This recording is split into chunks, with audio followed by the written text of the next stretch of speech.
Et les photographes, aujourd'hui on va créer ensemble un preset sur Lightroom que vous allez pouvoir télécharger à la fin, qui est dans le lien en dessous de cette vidéo. On va créer un preset dit vintage, donc je ne vais pas dire grand chose, mais on va quand même se donner quelques grands principes. Un, on va avoir des couleurs un petit peu désaturées. Deux, on va avoir du grain. Et trois, on va avoir un petit peu de vignettage. Et quatre, ce qui n'a rien à voir avec le preset, la photo que je vous présente s'y prête très bien.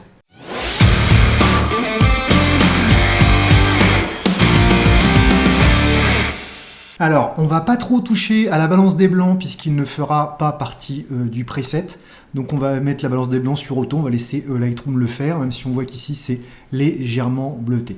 La première chose qu'on va travailler pour essayer d'avoir un style un petit peu vintage, c'est qu'on va s'occuper un petit peu des hautes lumières et on va les rendre un petit peu fadouilles. On va baisser un peu notre point blanc en fait. Et on va faire la même chose avec notre point noir qui va rendre l'image un petit peu fade. Alors pas de trop non plus, parce qu'après c'est complètement inexploitable. Voilà. Une fois fait ça, ce qu'on va faire, c'est qu'on va quand même essayer de garder un peu de contraste en s'occupant des ombres ici. On va rebaisser un petit peu nos noirs et on va aller réaugmenter un petit peu notre point blanc pour avoir un effet de contraste pour que la photo soit quand même regardable. Ensuite, on voit que la photo, de toute façon, à l'origine, elle est sous-exposée, parce que moi, quand je prends mes photos de mariage, je les sous-expose exprès, parce que j'applique après mon propre preset. Alors, ce que je vais faire, c'est que je vais commencer par rehausser un petit peu l'exposition. On voit qu'on a remonté notre point noir et notre point blanc, et que ça donne un petit effet un petit peu fade, même si on le recherche un petit peu, on va quand même réaugmenter un petit peu notre contraste, légèrement, voilà, pas plus que ça, je pense que c'est ok. Les hautes lumières, alors moi j'aime bien y toucher. Ici on n'a aucun problème avec les hautes lumières. Hein. Moi j'aime bien les baisser un petit peu pour donner un petit peu un effet encore sous-exp. Par contre, je vais aller récupérer de l'information dans mes ombres, qui va rehausser complètement mon image. Et puis je vais encore baisser mes blancs pour donner un effet comme ça sombre à ma photo. Cependant, on voit que comme on a monté le point noir, on est encore sur une photo un peu fade. Il manque en réalité des noirs qui soient un petit peu plus profonds. Donc je vais aller rechercher mes noirs en les bougeant ici. On n'est pas trop mal. Alors comme je veux donner un effet de contraste supplémentaire à ma photo, je vais aller jouer avec la correction du voile qui est normalement utilisée pour le voile atmosphérique, mais on peut jouer avec les curseurs comme ça, comme on veut. Hein. Et si j'y vais à fond, ça fait vraiment beaucoup. Ça augmente un petit peu la saturation et le contraste, donc je ne vais pas non plus trop en mettre. Un petit 8, ça me paraît pas trop mal. Et puis on va jouer sur la vibrance. Comme on l'a dit dans nos prérequis style vintage, on va baisser un petit peu la vibrance de notre photographie et on va baisser la saturation, évidemment. Alors pas de trop, sinon on voit que là ils sont tout gris, nos personnages. Donc on va baisser la saturation voilà, aux alentours de 15 à peu près. Quelque chose comme ça. Mais ce n'est pas fini. Alors, on va sur notre photo, moi je déteste quand les verts sont trop verts. On va bouger un peu les verts. Est-ce qu'on les met plutôt du côté du bleu ou plutôt du côté du jaune? Moi j'aime bien plutôt les mettre du côté du jaune à l'origine, donc on va faire ça. On va baisser la saturation de nos verts et on va pas trop toucher à l'orange et au jaune parce que l'orange ça va être vraiment sur la couleur de peau. Alors si on veut voilà, qui est une couleur de peau un petit peu plus marquée, on peut l'augmenter un petit peu ou le baisser. On va pas y toucher pour l'instant. On va toucher légèrement à nos jaunes pour que nos verts soient un petit peu plus désaturés. Et puis surtout, on va jouer un petit peu sur les couleurs un peu magenta et violet et légèrement rouge. Je vais au contraire augmenter la saturation des rouges. Je vais augmenter la saturation de mon violet ici.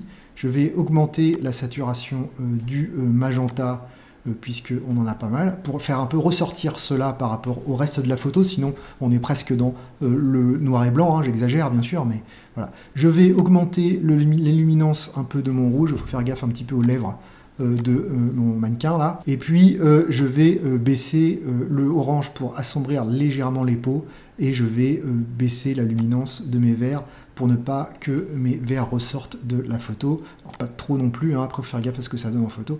Et puis par contre, je vais à l'inverse mes violets, augmenter la luminance pour les rendre un peu plus péchus, et mes magentas aussi, voilà, pas de trou. Alors là j'ai juste un petit truc, c'est que je trouve que les lèvres sont un petit peu trop saturées, donc on va regarder, oui j'ai dû jouer un petit peu trop avec le violet et le magenta là, on va baisser ça, voilà, j'ai joué un petit peu trop avec le magenta, faut pas déconner non plus, voilà, faut faire gaffe quand on touche aux couleurs, hein, on voit ce qu'il faut pas faire, du coup... On n'est pas trop mal au niveau de la colorimétrie par rapport à ce que je voulais donner. Ce qu'on va faire aussi, c'est qu'on va venir créer une espèce de voile, ce que moi j'appelle un voile un peu pas sépia, mais un voile de couleur, en mettant de la couleur dans nos hautes lumières et dans nos ombres. C'est-à-dire qu'on va plus avoir des blancs blancs, mais on va avoir des blancs par exemple un petit peu plus orangés, c'est fait exprès, et on va avoir des ombres qui vont avoir une teinte qui va être un petit peu plus orangé, voire pour cette photo et pour ce preset, j'irais bien même carrément dans le orange-orange, assez proche du rouge. Je pense que ça irait bien. Là, on voit bien que quand je change, là, si je mets vert, on voit toutes nos ombres qui changent. Là, on est sur du orange. On est pas mal hein, sur ce orange-là. Alors évidemment, je vais pas baisser, on va pas aller dans le sépia. On va diminuer l'intensité. Faut pas non plus que ce soit de trop. Voilà. Et je vous fais un petit avant-après. Je sais pas si vous voyez à l'écran. Voilà. Avant, là, on a à peu près une balance des blancs qui est à peu près correcte. Alors qu'en vérité, ici, on est légèrement vers les bleus. Là, elle est encore un petit peu froide. Mais comme on vient par-dessus ajouter voilà, une couleur un petit peu chaude, un petit peu orangé foncé, voire marron. Et ça donne un... Pour moi, j'aime bien utiliser ça, même si parfois, il faut se méfier, il faut faire des tests à l'impression. Ça peut donner des trucs un peu bizarres. Moi, j'aime bien, ça fait tout à fait notre rendu qui est, on va dire, vintage, entre guillemets, même si vintage, ça ne veut pas dire grand-chose. Alors, on va pas du tout toucher à la netteté, on va pas du tout toucher à la luminance, on va toucher à la correction, là, en automatique, mais je le mettrai pas dans le preset, ça sera à vous de voir. On va pas toucher, évidemment, on n'a pas de ligne qui se barre dans tous les sens, là, c'est relativement droit. On va aller, par contre, comme on l'avait dit au début, le prérequis, on va aller créer un vignettage assez important d'ailleurs pour nous créer un effet d'optique qui a un gros vignettage comme c'était le cas dans beaucoup d'optiques anciennes. Et puis bien entendu qui dit vintage dit grain, donc on va aller mettre du grain, voilà. On va aller en mettre pas mal en fait, mais pas de trop non plus, donc on va aller mettre à peu près 25 en grain et on va aller augmenter la taille du grain pour que ça se voit vraiment. Donc allez, on va mettre un grain à peu près à une taille de 40-50, allez 44 hein. Et on voit que si je pousse le curseur de grain à fond, ça commence à devenir sacrément dégoûtant on va dire, et du coup on va pas en mettre autant, on va rester sur quelque chose de relativement subtil, 30 à peu près.